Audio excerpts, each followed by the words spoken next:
رزق میں برکت کے لیے چوتھا عمل جو حدیث سے بڑی صراحت کے ساتھ ثابت ہے،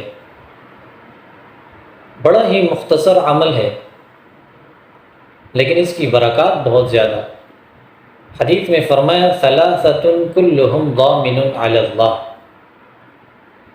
3 آدمی اللہ کی ضمانت میں ہیں۔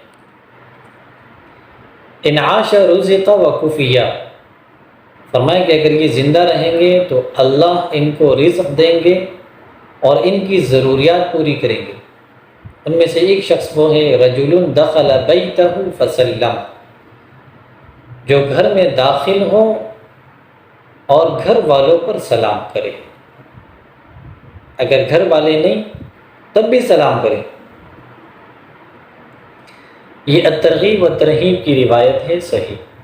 اور دوسری روایت ہے سنن ترمذی کی، حضرت انس رضی اللہ تعالیٰ عنہ فرماتے ہیں نبی صلی اللہ علیہ وسلم نے مجھ سے فرمایا، اے میرے بیٹے، تم جب گھر والوں سے ملو، گھر والوں پر داخل ہو تو گھر والوں پر سلام کیا کرو کہ یہ سلام تمہارے اور تمہارے گھر والوں کے لیے برکتوں کا سبب بنے۔